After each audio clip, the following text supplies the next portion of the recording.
Olá, tudo bem?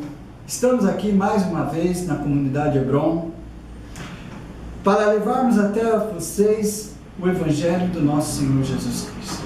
E você que quer nos conhecer melhor, por favor, acesse o nosso site comunidadehebron.com.br.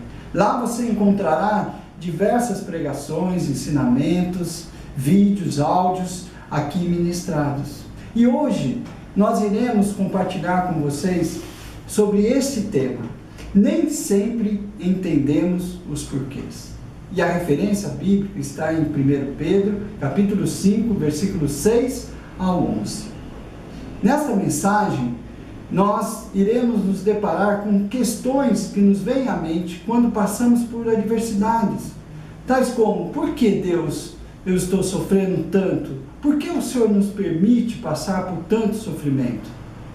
Então, neste vídeo, nós encontraremos respostas para as questões mais comuns diante das nossas dificuldades em nossas vidas. Espero que vocês aproveitem ao máximo esse ensinamento e que Deus os abençoe.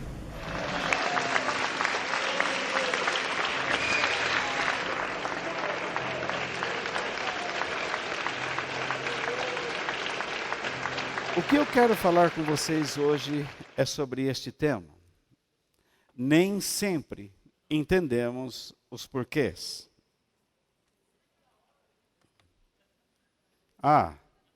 Vocês gostaram do gráfico?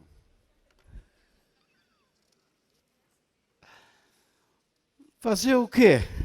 Nem sempre entendemos os porquês. Ficamos perdidos. Ou não é verdade? E o texto que eu quero ler está em 1 Pedro, capítulo 5, versículos 6 ao 11.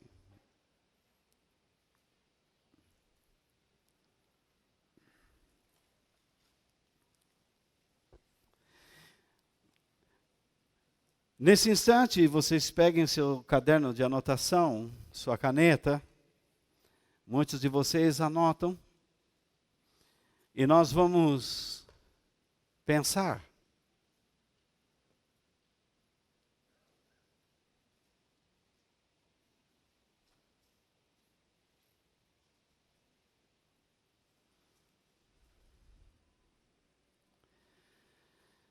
Então,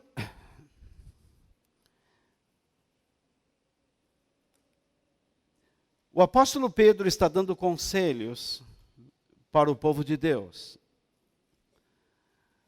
E ele escreveu esta carta. Ele escreveu esta carta para uma igreja sofredora. Quando você lê 1 Pedro e 2 Pedro, você irá notar que ele está sempre falando sobre perseguições, sobre lutas, adversidades, que as pessoas confiem em Deus. Porque nem sempre entendemos por que estamos passando pelo que estamos passando. Nem sempre entendemos as adversidades, as aflições de nossas vidas.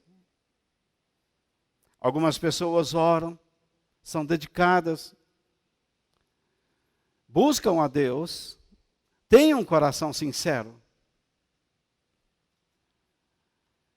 Outras ouvem a vida inteira que Deus tem poder para transformar situações, mas a maioria das situações não são transformadas. Quantos problemas você enfrenta num só dia? E quantos testemunhos você tem de vitória sobre problemas num só dia? Você não tem testemunhos de vitória sobre todos os problemas que você tem no dia. Alguns problemas se acumulam para o dia seguinte, para o outro dia, para a outra semana, para o outro mês. Quando eu vou assistir um programa de televisão e vejo alguém dando um testemunho de vitória, ele dá um testemunho. Mas quando eu começo a olhar aquela vida, eu vejo que ele está com muitos problemas. Se uma pessoa diz, agora Deus abriu as portas para mim, tá? Agora você vai ter outros problemas. A questão não é se Deus resolveu os seus problemas. Deus preparou você para enfrentar outros problemas que você enfrentará. Até que ponto eu estou aceitando o trabalho de aperfeiçoamento divino em minha vida? Até que ponto eu permito que ele trabalhe no meu caráter? Então, Pedro dá conselhos às pessoas aqui. E então ele usa esse termo, portanto, ele vai concluir um assunto. E ele vai usar verbos fortes no imperativo afirmativo, que são propostas divinas. Nós costumamos chamar esses verbos na igreja de mandamentos, porque eles são mandamentos. Mas eles não têm um caráter de obrigatoriedade.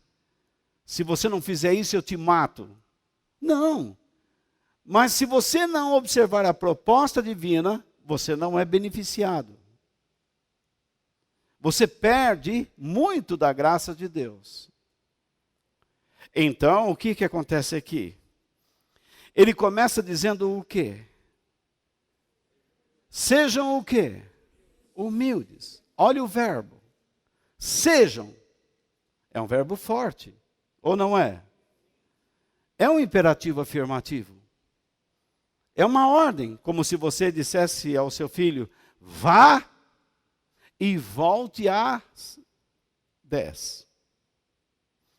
Então, sejam humildes. Sejam humildes onde? Para quem? Debaixo da poderosa mão de Deus, para que Ele os honre no tempo certo. Ponto. E então ele diz de novo, agora, no verso 7. O quê? Entreguem. Se você quiser, sublinhe o verbo. Entreguem. Sublinhe o verbo sejam. Sublinhe o verbo entreguem. Você vai ver como que Deus começa a mostrar para você certas coisas. Entreguem o quê? Todas as suas preocupações a quem? A Deus. Por quê? Pois Ele cuida de vocês. Isso deveria ser uma verdade para eles e deve ser uma verdade para nós. Deus cuida do seu povo. Então Pedro continua. Olha só o verbo. Estejam, sublinhe o verbo estar. Estejam. Estejam como? Alertas. Opa, ele dá um sinal. Estejam alertas. E depois, olha o verbo. E fiquem. Sublinhe o verbo ficar. E fiquem o quê? Vigiando. Veja, então ele diz, estejam alertas. E fiquem vigiando. Por quê? Porque o inimigo de vocês, quem? O diabo, anda por aí como um leão que ruge, procurando alguém para devorar. Por que Pedro não usou a palavra Satanás? E usou o diabo?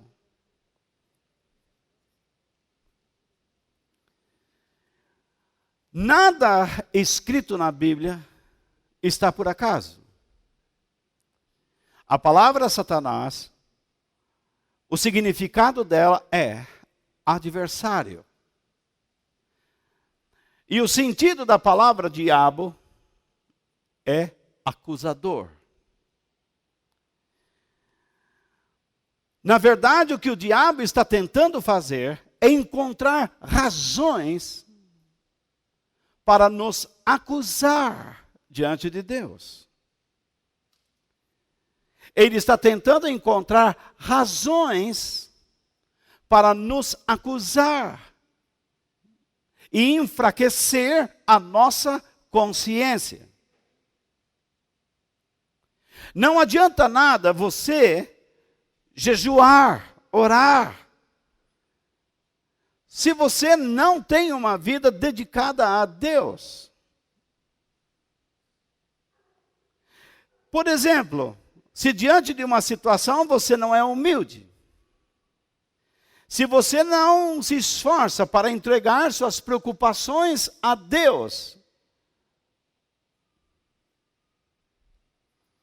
se você não está alerta e vigilante com relação à sua vida interior. Muitas pessoas usam esse versículo como se o diabo estivesse aqui para destroçar você. Mas não é isto que Pedro está dizendo aqui. Ele está dizendo que aqui Satanás está agindo como o papel de acusador, diabolos, como ele fez com Jó no Velho Testamento. E como ele tentou usar a mulher de Jó, como ele influenciou a mulher de Jó para enfraquecer a fé de seu esposo. E Jó lhe disse: você fala como se fosse uma mulher louca, tola, idiota. Porque nada trouxemos para este mundo e nada levaremos daqui. Quando o diabo consegue enfraquecer nossa consciência e aceitamos a nossa condição de culpa ou de fragilidade,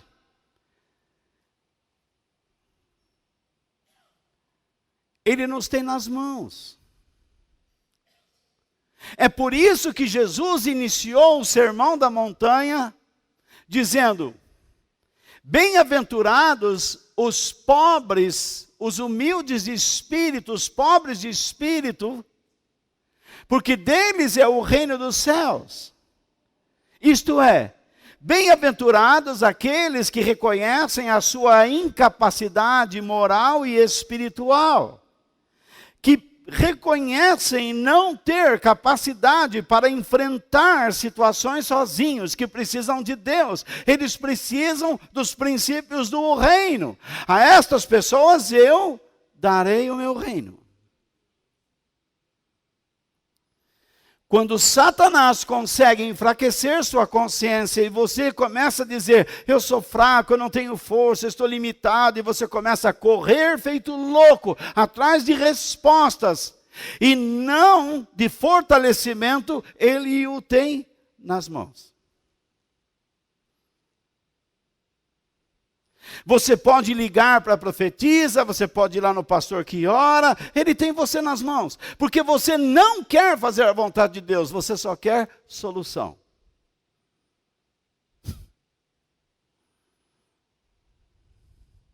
Não sei se vocês estão me entendendo.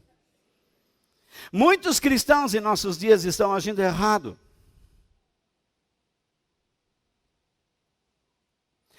Eu preciso explicar para vocês como que a igreja nasceu e como ela está se tornando. Mas isto será um outro dia. Então, no versículo 9, veja o tempo do verbo: fiquem firmes. Sublinha o verbo ficar. Fiquem firmes onde? Na fé. E aí ele diz o quê? E enfrentem vocês o diabo. Sublinhe. Agora, sublinhe também, porque vocês sabem. Se você não sabe, deveria saber. Saber o quê? Que no mundo inteiro os seus irmãos na fé estão passando pelos mesmos sofrimentos.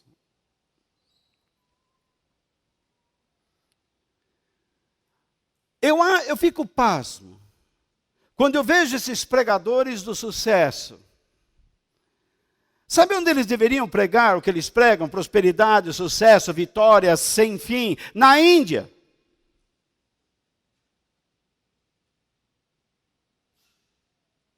No Irã. Na China.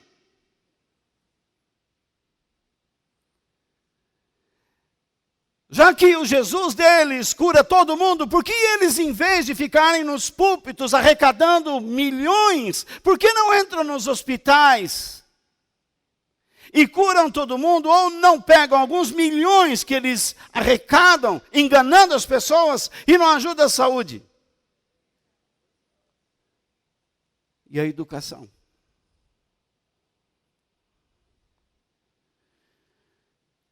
A igreja está se metendo no mesmo período que aconteceu na Idade Média.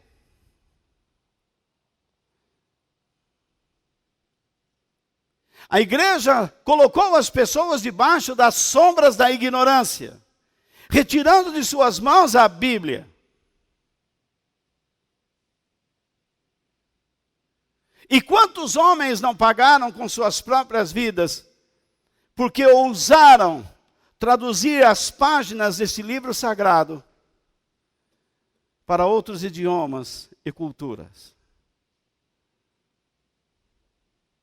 Porque a igreja sabia que se as pessoas tivessem acesso às páginas deste livro, elas não seriam enganadas. Quando você está lendo a Bíblia e você começa a ler com atenção, e você não apenas lê, mas medita, cai um véu de engano. E você começa a perceber se está ou não na verdade. Pedro diz que nós devemos ficar firmes na fé. Mas o que significa fé aqui? Fé aqui significa um conjunto de crenças que exalta a Deus, Jesus Cristo, o Espírito Santo e a Palavra de Deus. Se alguém perguntar para mim, qual é a sua fé? A minha fé é a cristã. Então ele diz, você consegue explicar sua fé? Consigo.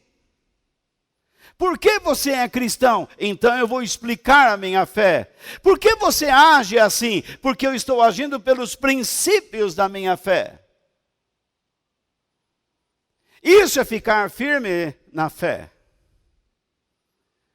Não é fazer coisas sem pé e sem cabeça.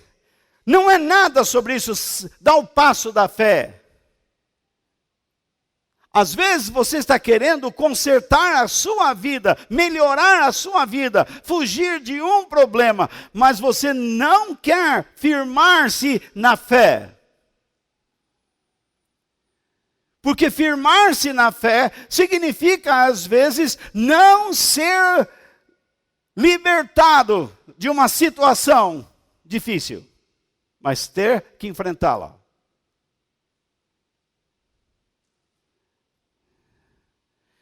Fé hoje em dia se tornou sinônimo de libertação. Eu não tenho problema porque eu tive fé. Mas e as pessoas que foram cerradas ao meio? Foram cerradas ao meio porque tiveram fé.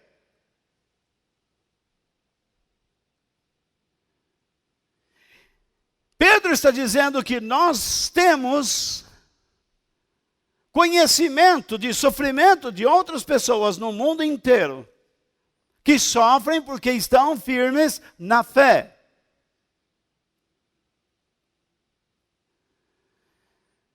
Acho que eu estou demorando muito tempo aqui no...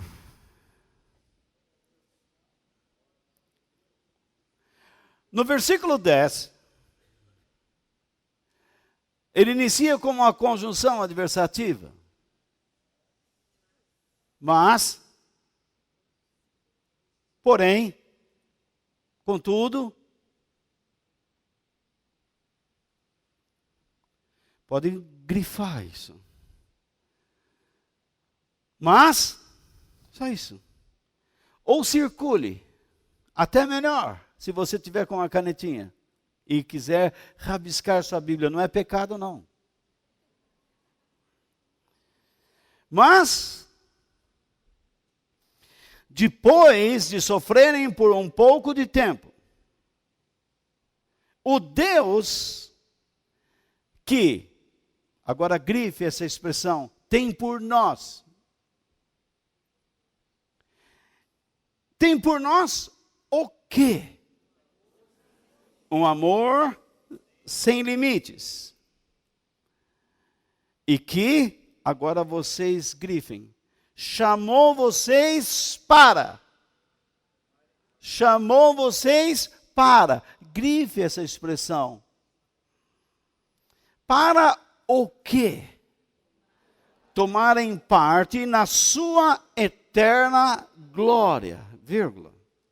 Grifem agora, por estarem unidos.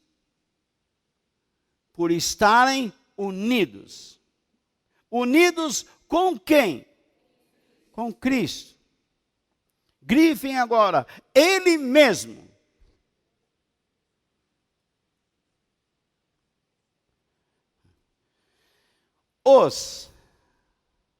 Grifem, aperfeiçoará.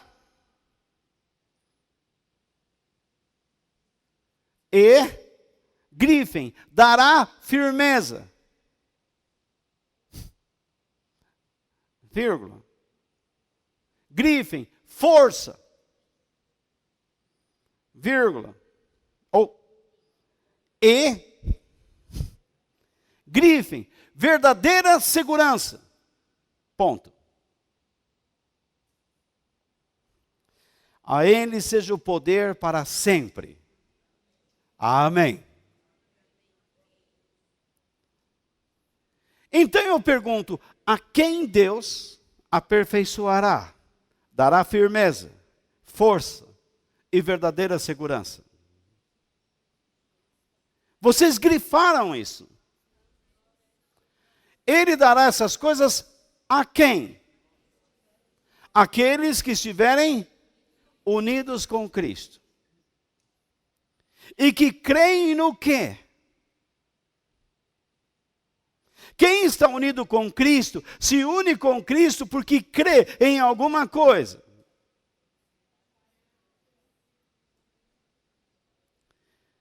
Que Deus tem um amor por nós sem limites. Que Ele nos chamou para tomarmos parte na sua eterna glória. E nós estamos unidos com Cristo.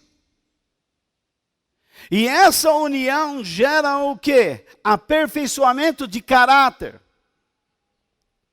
Que me dá firmeza. O que é firmeza? Estrutura, base. Nenhuma estrutura fica de pé se não tiver uma boa base. Se eu não tiver um alicerce, uma rocha debaixo da minha construção, ela cairá. É isso, é essa base que produz o quê? Força, capacidade de resistir. Por que eu tenho capacidade de resistir? Porque esta base não é externa. Esta base é interna. É uma verdadeira segurança.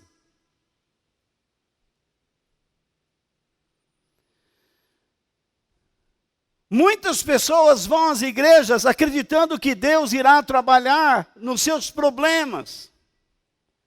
Mas Deus não fará isso. Em alguns casos Ele é misericordioso e até faz. Mas na maioria das vezes, Deus trabalha em nosso interior. Porque se você não é uma pessoa bem estruturada, você não saberá lidar com as coisas que Ele lhe oferece.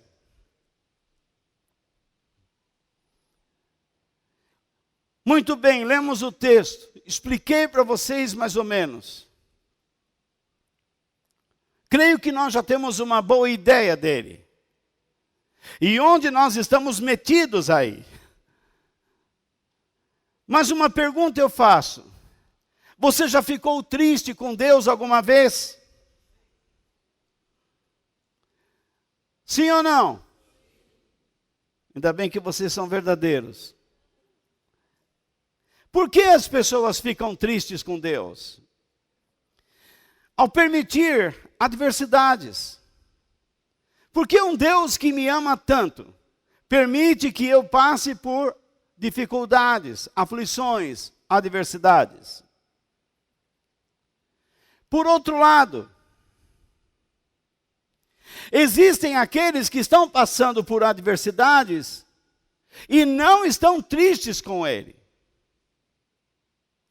Talvez você, que já ficou triste com Deus, em algum momento de dificuldade, não sentiu tristeza, mas sentiu prazer em tê-lo ao seu lado. Então existem momentos em nossas vidas quando nós estamos tristes, mas por quê? E existem momentos em que nós não nos preocupamos com os porquês, mas nos preocupamos com a sua presença e cultivamos o nosso prazer nele. Isso é muito importante o que eu estou dizendo. Uma das reações mais comuns do ser humano é questionar a Deus. Qual é o propósito de tudo isso? Por que Deus está permitindo esta adversidade atinja a minha vida, minha família e a entes queridos? Por que eu estou sofrendo dessa maneira? E Deus não responde nada. Muitas vezes pessoas se dobram perante Deus e perguntam, por que eu estou passando por isso? Lá no Egito, quando eu leio a Bíblia, eu vejo que lá, na casa de Faraó, existia pragas. E onde estava o seu povo, existia suprimentos.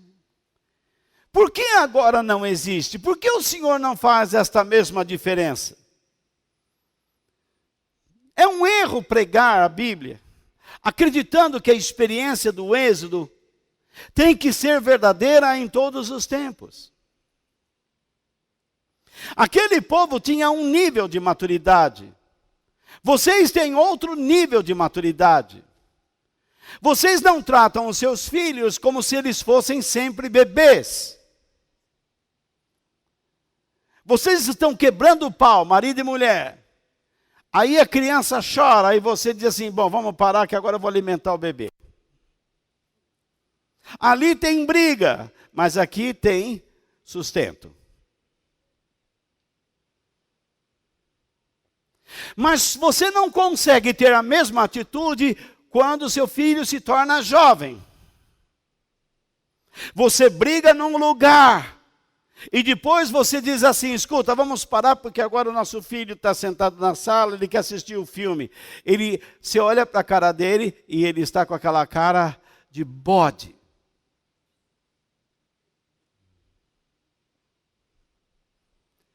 Porque não dá para remediar. O nível de maturidade é outro, ele compreende certas coisas.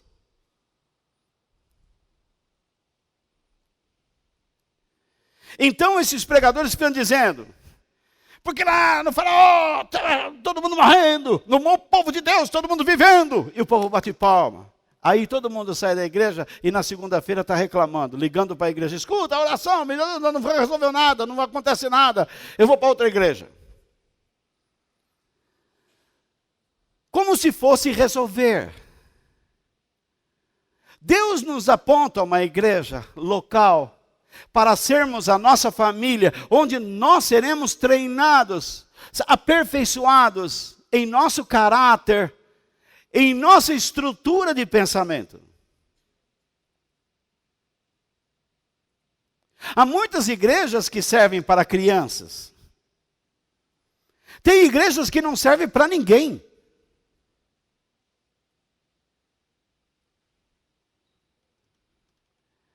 Enfim, o que Deus está querendo nos ensinar, nem sempre sabemos.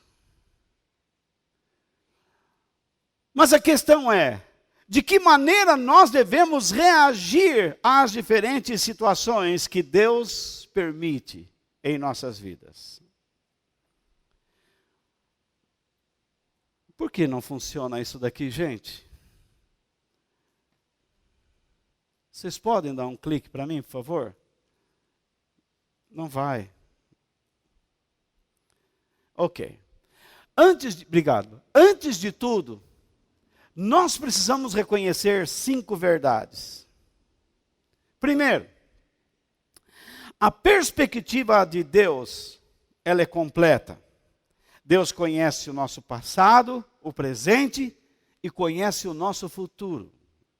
Você crê nisso?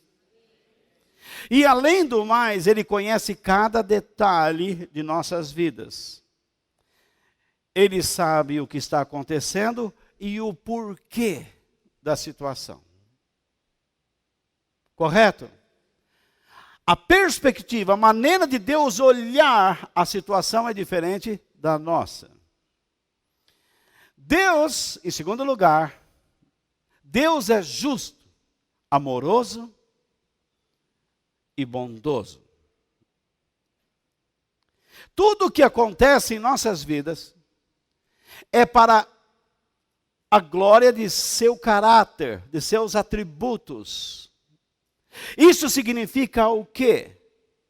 Que Deus está trabalhando em nossas vidas para que a imagem dele seja restaurada em nós.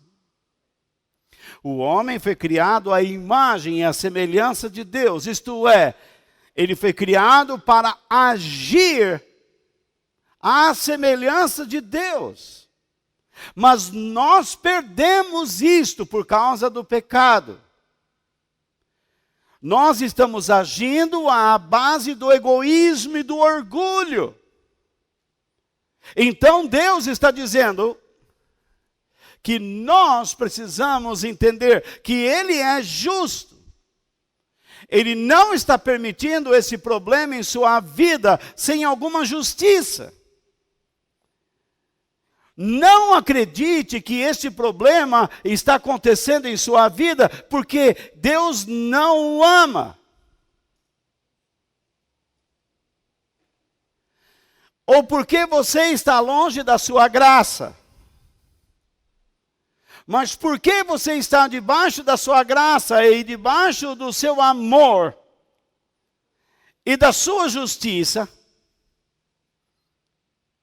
alguma coisa está sendo reconstruída em sua vida que foi perdido, que é a imagem de Deus. Por isso que Jesus veio. E vocês lembram que os evangelhos dizem sobre ele? Ele é o quê? A revelação de Deus. Jesus disse, quem vê a mim, vê o Pai. Mas como Jesus? O Pai tem cabelo, tem barba, tem pés machucados de tanto andar, encardidos de poeira? Não. Quem vê as minhas atitudes, vê as atitudes do Pai. Dá para entender o que eu estou dizendo? Então, quando você está passando por lutas, você tem que reconhecer: Pai, eu não estou entendendo o porquê disto, mas eu sei que o seu modo de olhar é diferente do meu.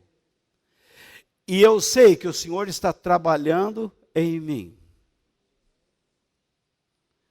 Mas não para aí a lista.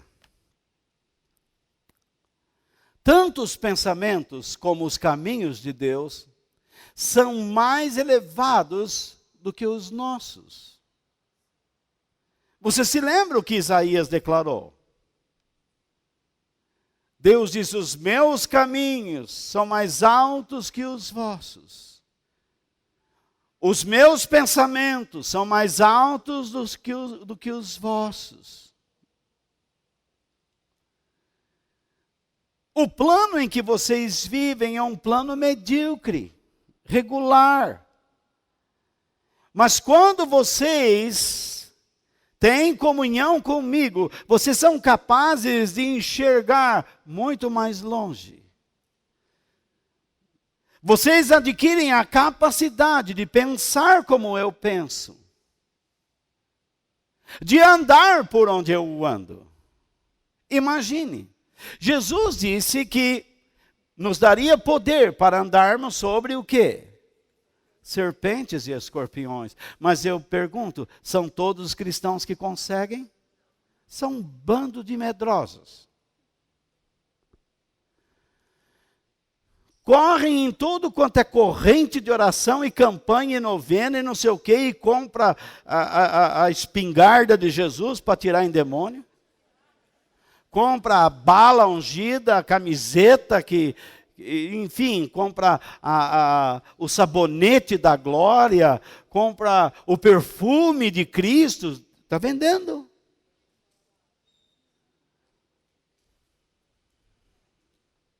Porque são covardes. Não se vence o adversário e nem a si próprio com subterfúgios. É necessário princípios, valores, verdades.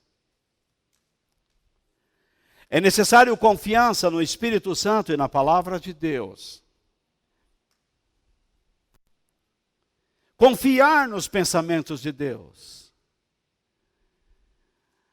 Quando eu estou em situações difíceis e não entendo o porquê, eu tenho que saber que Deus é digno de toda a nossa confiança, pois o seu amor se renova a cada manhã.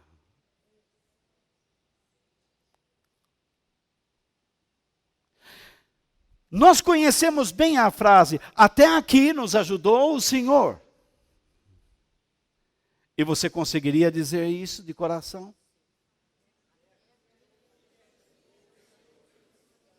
Você pode mudar o pronome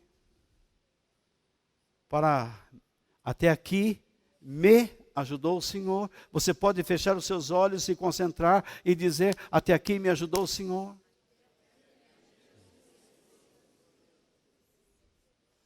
Você crê na ajuda dele? Você crê no amor dele? Não é que Pedro disse: Deus nos ama. Se ele nos ama hoje, nos deixará de amar amanhã? Nunca. O amor de Deus se renova a cada manhã, a cada dia. As misericórdias de Deus não têm fim. E você crê nisso? Isso faz parte do teu coração. Isto é um tesouro que você enterrou lá dentro. Amém? Mas existe a quinta verdade. Faltou o número lá, mas é 5. Reagir de acordo com a palavra de Deus é mais importante do que procurar entender as razões do sofrimento. Quando uma pessoa fica dizendo: por quê? Eu não entendo, eu só vou agir quando eu entender. Isso é falta de fé. Mas, Walter, se eu não estou entendendo a situação, o que eu tenho que fazer? Primeiro, amarás ao Senhor teu Deus de todo o teu coração. E segundo, amarás ao teu próximo como a ti mesmo. Opa! Então, veja só. Se você diz assim, mas o meu negócio é financeiro. Amarás ao Senhor teu Deus de todo o teu coração. E amarás ao teu próximo como a ti mesmo. Se você está criando um caso com pessoas por causa de problemas financeiros, isso é muito comum dentro de família. Não deveria ser motivo isso. Eu pergunto, de quem é o dinheiro? Você tem certeza disso? Tá, você tirou o seu dízimo, você deu sua oferta, o resto é seu? Não. Você não pode agir como bem entender com o seu dinheiro. Ou não é verdade? Mas agora eu não entendo a cabeça do meu namorado ou da minha namorada, não sei o quê. O que eu tenho que fazer? Amar a Deus e amar o próximo. Mas, Walter, me explica o que é amar a Deus e amar o próximo. Você tem que conhecer os pensamentos de Deus e eu estou tentando explicar para você. E amar o próximo, você vai praticar a palavra de Deus de acordo com a situação que aparece. E enquanto isso, confie em Deus para ir iluminando a sua mente em relação às suas dificuldades.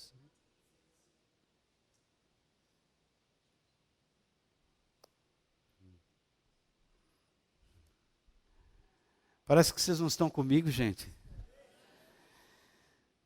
Espero que sim. Aí, eu não sei como, está dando algum probleminha aqui. Tá, vamos lá. Como respondemos a cada dor, decepção e aflição que sofremos? Não morda os lábios. Pode sangrar. Mas como é que nós respondemos? Muito bem, até agora nós vimos 5 verdades. Nós vimos que Deus enxerga as coisas de maneira diferente de nós. Deus é justo, amoroso, bondoso, e nós não entramos numa situação de graça. Ele está trabalhando em nossas vidas, ou não é isso? Nós entendemos que os pensamentos e os caminhos de Deus são mais elevados que os nossos. Então, lógico que não vamos entender. Em quarto lugar, nós vimos que Deus é digno de toda a nossa confiança. E em quinto lugar, nós não devemos reagir à situação só depois que entendemos a razão do problema. Nós devemos praticar a palavra de Deus, continuar praticando a palavra de Deus, entendendo ou não a situação. Então, como nós respondemos a cada dor, decepção e aflição que sofremos? Vamos lá. Será que Deus está chamando a nossa atenção? Ao permitir um problema em nossas vidas, será que Deus está chamando a nossa atenção? Não é que Deus está nos dando uma bronca. Será que nós temos andado de maneira apática em relação a Ele? E então só existe uma maneira de Deus nos chamar para perto. Permitir que entremos para dentro do fundo de um poço.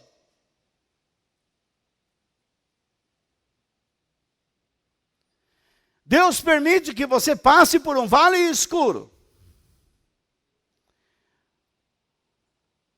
Deus faz algo em nossas vidas e nos acostumamos rapidamente e começamos a andar de qualquer jeito. E já não damos mais a mesma atenção. Você se lembra o que Jesus diz à igreja de Laodiceia? Ou melhor, à igreja de Éfeso? Eu tenho uma coisa contra vocês. Vocês abandonaram o primeiro amor.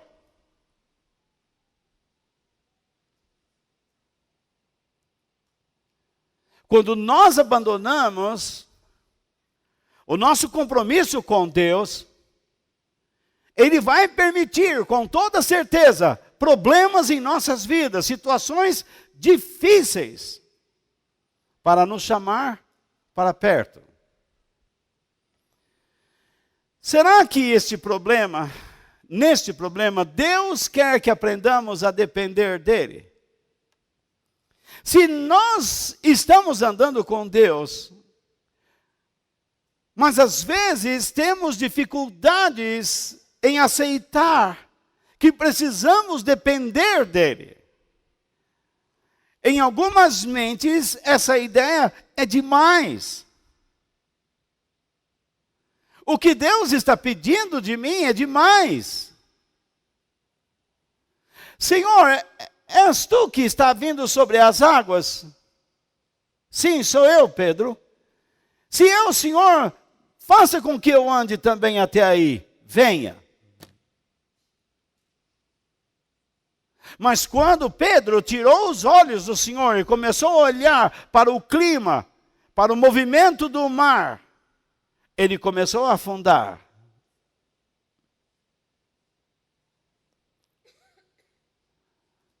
Quando o rei Davi tirou seus olhos de Deus e se afastou dele, problemas aconteceram em suas vidas e ele percebeu isto rapidamente.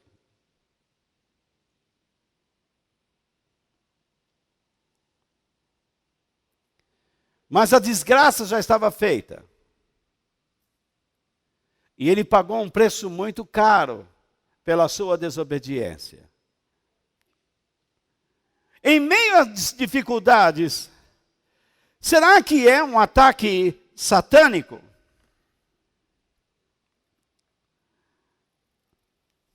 Muitas vezes Deus permite que Satanás nos ataque. Mas Satanás não tem o poder para nos destruir, gente, igual esses pregadores falam. O poder de Satanás contra a igreja é enganar. Como que alguém vai tentar destruir um filho de Deus, sendo que Deus é o Todo-Poderoso?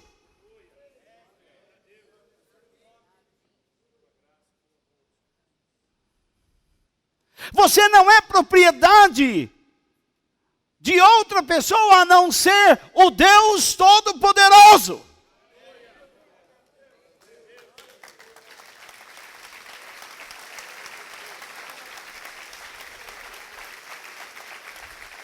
No entanto, a única pessoa que pode afastá-lo de Deus é você mesmo. Você se descuida, descuida e descuida, e ele então cerca. Ele descobre pela sua maneira de viver que você está buscando algo, e ele vai te presentear. Nós vimos isso naquele filme, O Advogado do Diabo. Assista, quem não assistiu, assiste. Ah, você não quer ser mais um advogado de cidade grande? Não quer mais ser famoso? Não tem problema. Você vai ser meu, mesmo sendo humilde para si mesmo. Você tem que aprender a ser humilde para Deus. Como nós fracassamos em nossas vidas. Porque não queremos aprender. E principalmente em nosso país, onde o ensino, onde a educação não é prioridade. Onde nós achamos que não precisamos estudar. Que nós somos capazes de fazer qualquer coisa. A escola não ensinará você a ser um bom médico, mas a escola deveria ter o dever de ensinar você a ser um cidadão. Essa escola que esses governos nos dão, É um lixo.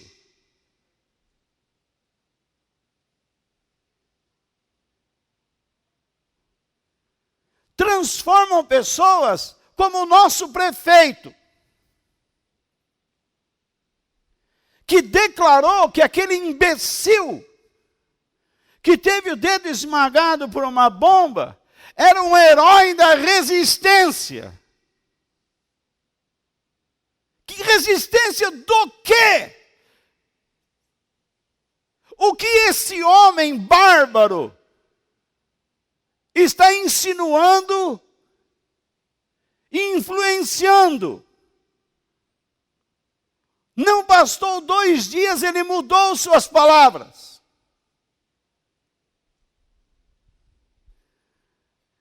Ignorante é, mas não tem idiotas do seu lado.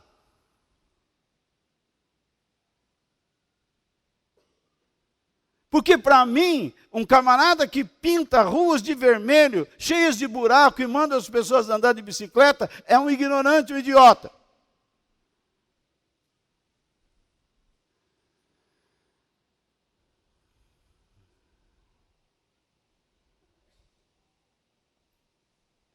Se nós não buscamos conhecimento em Deus, para saber que aquilo é um ataque satânico, ficamos perdidos. Mas o pior de tudo é que os crentes chegam e vão nas igrejas e dizem assim: Satanás está em cima de mim para me destruir. Nada pode destruir você.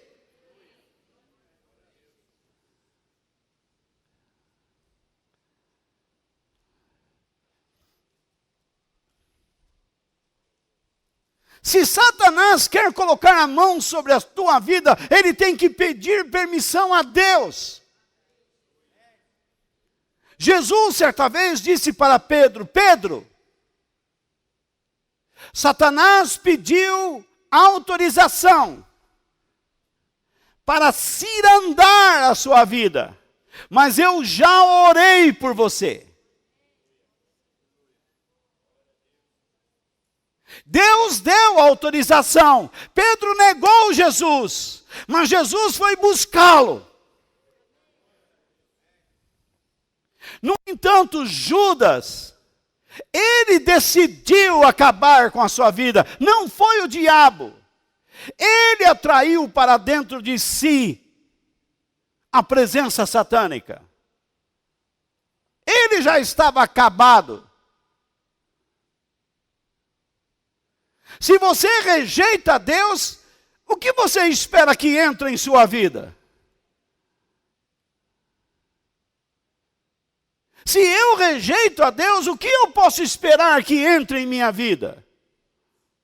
Tira da sua cabeça que Satanás quer acabar com você. O princípio dele é ódio, destruição, matança, morte.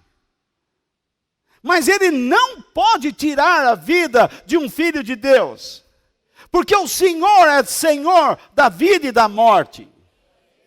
Ele não pode acabar com os planos de Deus, porque aquilo que Deus decreta será realizado.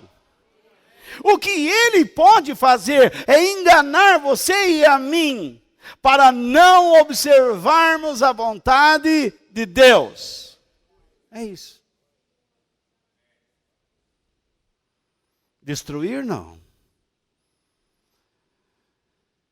Parece que vocês estão tão sérios, sei lá, estou meio preocupado, hein? Em momentos de dificuldade, será que Deus está colocando a nossa fé sob prova ou teste? Não sei, pode ser. Tem pastores que dizem: mas Deus precisa provar, ele não é onisciente. É, ele é tão onisciente que criou os céus e a terra que dão problema para ele até hoje.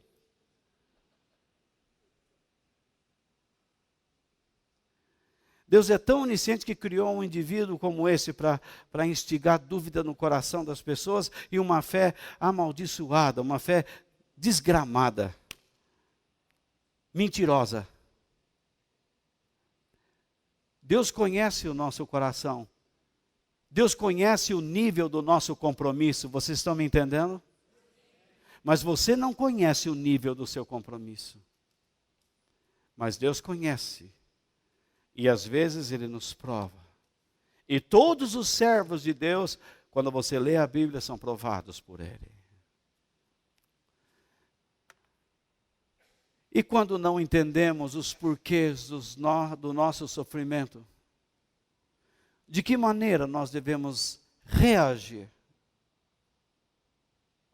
Quando não entendemos os porquês do nosso sofrimento, de que maneira nós devemos reagir?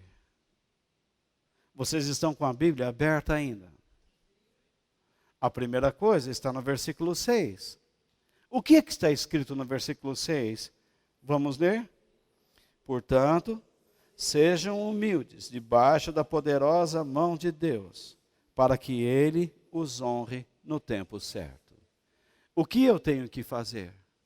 O que nós temos que fazer? Sejamos humildes a Deus, pois assim declaramos o quê? A nossa dependência da sua mão forte.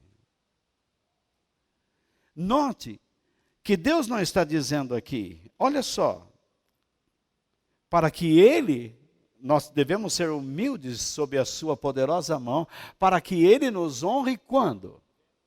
No tempo certo. Não é no tempo que eu quero e que você quer. É no tempo que Ele determina. Em segundo lugar, o que eu tenho que fazer? Trocar a pilha disso aqui. Confiemos no cuidado de Deus por nós. No versículo 7, o que está escrito? Entreguem todas as suas preocupações a Deus, pois Ele cuida de vocês.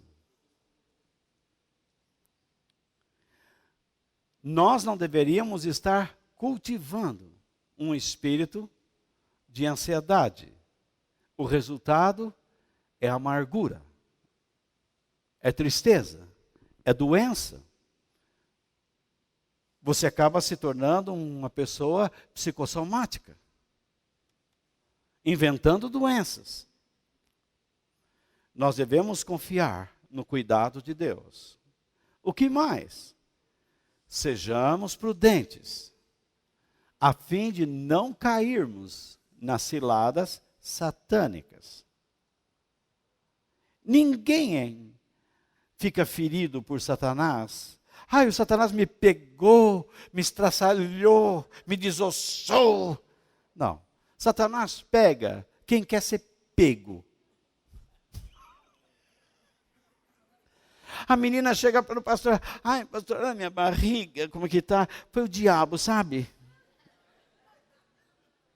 Eu e meu namorado, nós namorávamos tão bem, mas o diabo entrou no meio, olha o resultado. Agora, como se o diabo...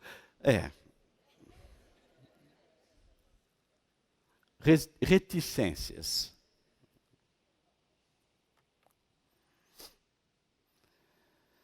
Sabe, o diabo fez furar a camisinha.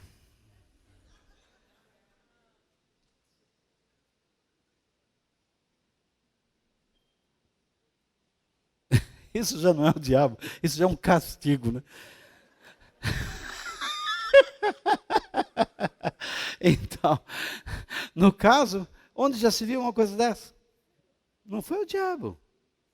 Ah, eu amava a Deus, estava na igreja, mas o diabo me levou para o mundo. O diabo me colocou no meio de uma roda de drogados, de alcoólatras. O diabo me assusta de noite e de dia. O diabo é muito diabo e pouco Jesus. Nós precisamos encontrar mais a pessoa de Jesus do que o diabo. Tem gente que vê diabo dentro do fogão, o diabo na geladeira, é o diabo equatorial e o ártico. Tem o diabo artístico que está na televisão. Tem o diabo da culinária, que está ali entre as facas, nas gavetas, no liquidificador. Tem o diabo malandro, amante, que você abre o guarda-roupa e ele está lá dentro.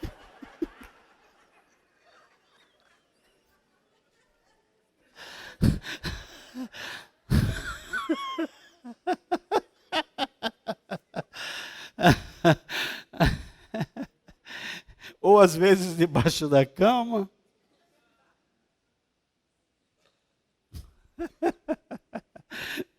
Tem diabo para todo tipo e todo gosto. Mas Jesus é um só. É engraçado que o povo de Deus consegue ver as ações do diabo em todas as coisas, mas não conseguem entender ou ver as ações de Deus em cada situação. Isso prova o quanto estamos distanciados dele. Gostamos de reunião do pula-pula, gostamos do fogo. Uivamos como lobo. Parecemos galinha e galo. Parecemos pipoca pulando. Um exército correndo. Pastores chamando pessoas para marchar. Vem aqui marchar. E a pessoa vai lá. Aí quando sai lá fora, se arrasta. Dentro da igreja todo mundo é general. É um Napoleão. Mas lá se rendem à Sibéria. Morrem. Porque lá dentro é só adrenalina.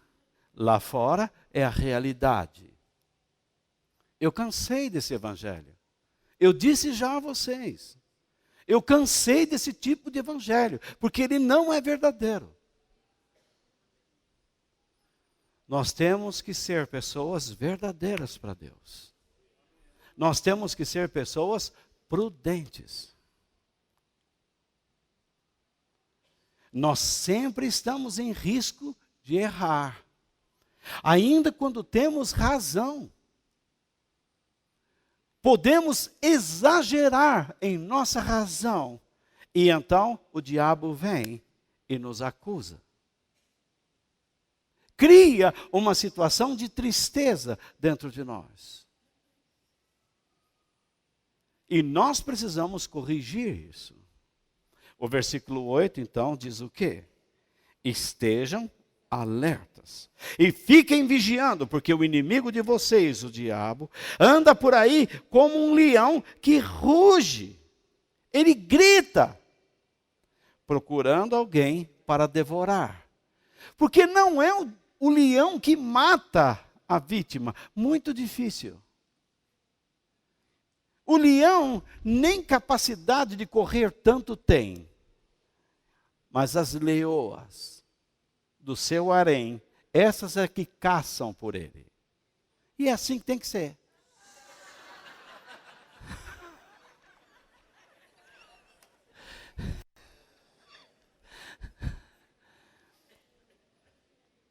O leão, ele vai, ele ruge a favor do vento. A sua vítima sente o cheiro e escuta o seu rugido e corre no lado contrário. E quem está cercando? As leoas. É assim que tem que ser. Nós homens damos o berro e as mulheres fazem o serviço. Tem gente que pensa que eu estou falando a verdade, são tão bobinhos, né? Ah, entrei nessa igreja, aquele camarada, vê se isso é coisa para falar no domingo. É, para ver se você consegue sair um pouco dessa sua agonia, se não consegue dar um sorriso. Deve ser duro conviver com você.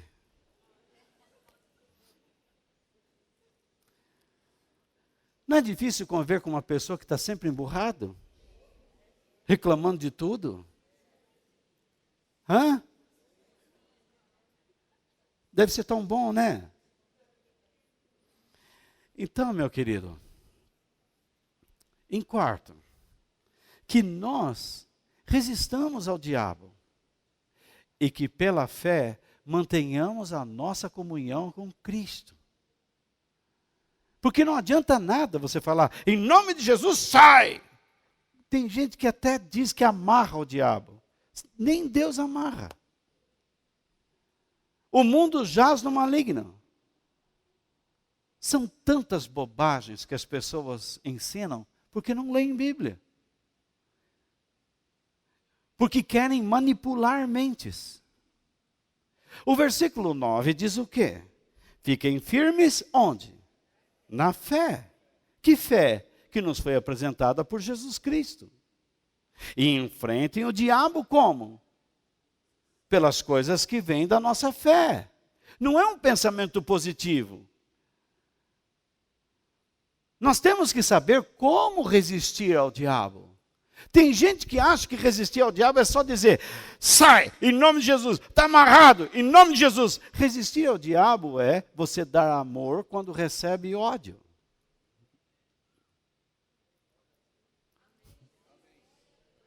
É você abençoar quando a pessoa é seu inimigo.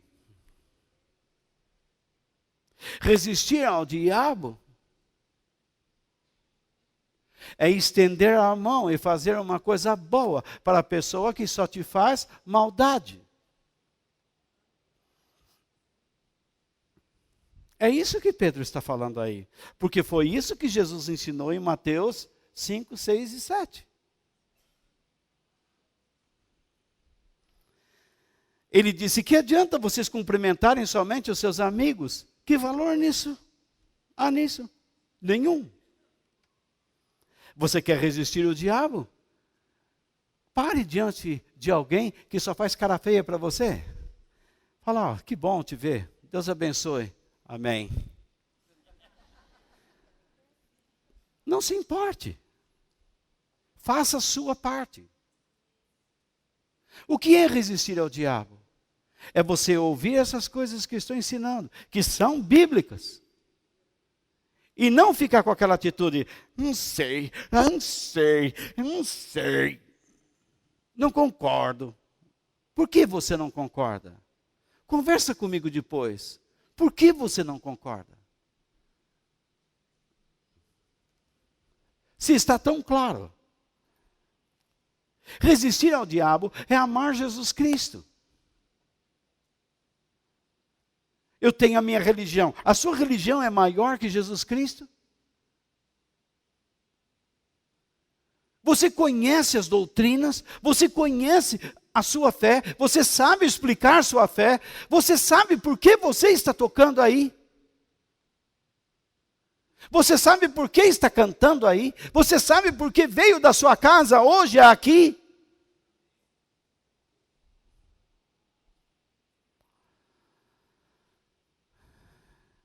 Quando você resiste com atitudes corretas, usando princípios corretos, ele não tem poder contra você.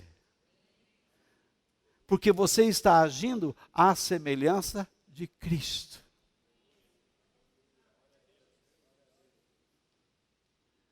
Em quinto, confiemos no trabalho divino para o aperfeiçoamento do nosso caráter, a fim de participarmos da sua eterna glória. Quando eu não entendo o porquê da situação, eu tenho que confiar no trabalho divino. Deus, eu não estou entendendo essa situação, não estou entendendo nada, mas que eu não vou ficar sentado, não vou. O que está acontecendo, Senhor? Está todo mundo agora contra mim? Não importa. Mas eu não vou ficar contra eles. Está todo mundo querendo me agredir, eu não vou levantar a mão para eles. Está todo mundo me enxotando, mas eu vou me agarrar com o Senhor. E se algum dia algum deles vier aqui, eu sei que o Senhor me ajudará a não dar nenhuma palavra contrária à vida deles. Eu vou ajudá-los. Aperfeiçoa o meu caráter. O aperfeiçoamento de Deus no caráter é o trabalho de Deus em formar em nós a sua imagem. O versículo 10 diz: mas, depois de sofrerem por um pouco de tempo, o Deus que tem por nós um amor sem limites e que chamou vocês para tomarem parte na sua eterna glória, por estarem unidos com Cristo, Ele mesmo os aperfeiçoará e dará firmeza, força e verdadeira segurança. E então ele diz no versículo 11: a Ele seja o poder para sempre. Amém. Como nós reconhecemos o poder de Deus e celebramos a Deus em nossas vidas? Quando reconhecemos que somos filhos de Deus e sabemos que recebemos tanto os seus cuidados como o seu trabalho que nos aperfeiçoa no caráter. Nós reconhecemos o poder de Deus e o louvamos como Deus quando cremos que Deus está sempre conosco e que nunca nos abandonará. Deus não abandona os seus filhos, como alguns pensam. Como nós louvamos a Deus e reconhecemos o seu poder, quando cremos que ao permitir que atravessemos adversidades, Ele fez isso por causa de seus propósitos. Porque nada que nos acontece é por acaso. Em tudo Deus está nos ensinando. Às vezes Deus não mostrou nada, a razão. Tanto que Davi diz: ainda que eu ande pelo vale da sombra da morte, não temerei mal algum, porque tu estás comigo. A tua vara e o teu cajado me consolam. Isto é, o Senhor me instrui e o Senhor me protege. Como nós podemos reconhecer o poder de Deus e celebrar o Senhor? Quando nós cremos que Ele nos abençoa, quando temos prazer nele, mesmo em meio a situações difíceis. Eu não sei o que você está passando, mas se você ficar buscando respostas, tenha prazer nele. Porque se você começar a buscar respostas, Ele não vai responder. Ele quer que você pratique o que aprendeu. E vocês têm recebido muito.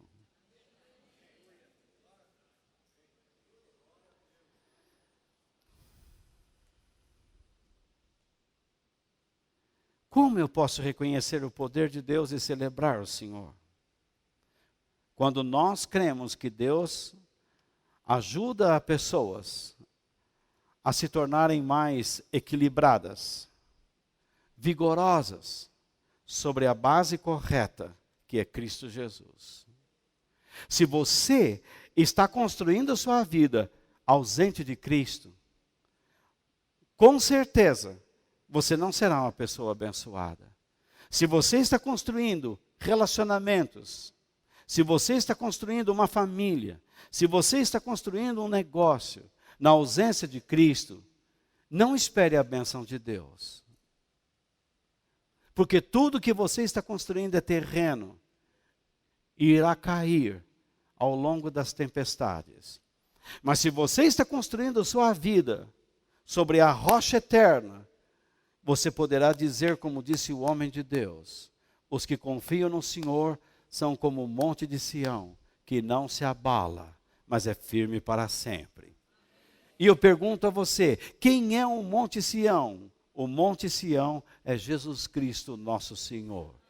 Eu espero que Deus tenha usado a minha vida para transmitir a vocês nesta noite verdades, alguns princípios que tenham sido importantes para a sua vida.